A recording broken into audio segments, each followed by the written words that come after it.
Bonjour, c'est Nicole de chez Phone Ninja et aujourd'hui on va parler de l'étape 5 du processus en 7 étapes pour les appels téléphoniques entrants, la demande de rendez-vous. Nous allons maintenant parler de la vente du rendez-vous. C'est votre seul but quand vous décrochez le téléphone. Vous décrochez le téléphone, vous savez que vous avez un client au bout du fil. Votre objectif est de le programmer, que ce soit un rendez-vous en magasin, un rendez-vous en dehors ou un rendez-vous pour un appel avec un manager. Vous fixez le rendez-vous, c'est notre vente. C'est ce que nous recherchons. Donc, quand on veut demander un rendez-vous, comment on va faire?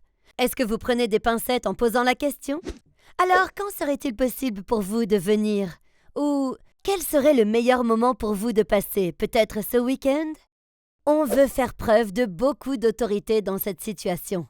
On veut prendre le contrôle et on veut être très direct lorsqu'on demande le rendez-vous.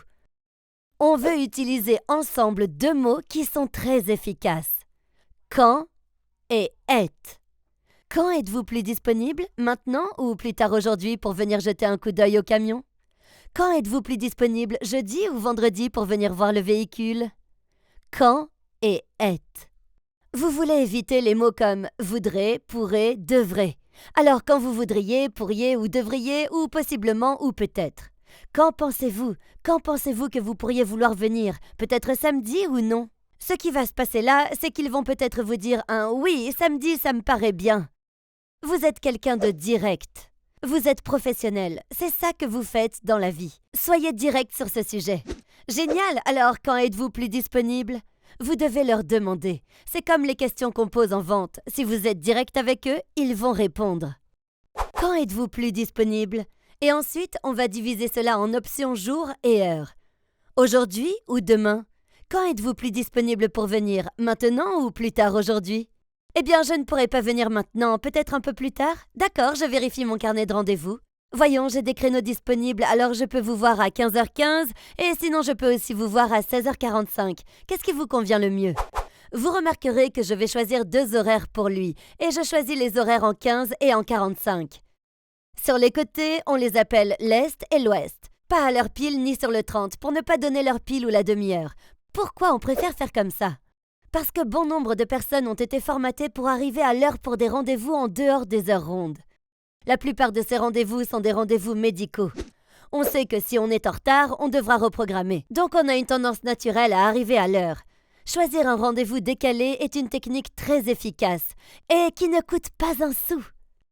Comme on travaille dans le commerce, si on se dit 16h, c'est environ 16h. À 16h15, ça sonne comme une heure de rendez-vous.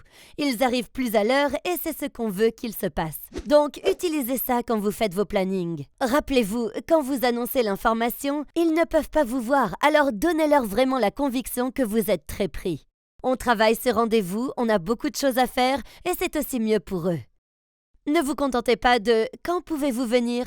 Voyons voir, je regarde mes disponibilités et j'ai un créneau à 15h15 et aussi à 16h45. Je donne deux horaires. Écartez-les d'environ 1h30 l'un de l'autre. Donnez-leur l'impression que vous êtes occupé et que vous essayez de les caser, car ils se diront « Je ne peux pas venir à 17h15, mais est-ce que 17h45 serait possible ?»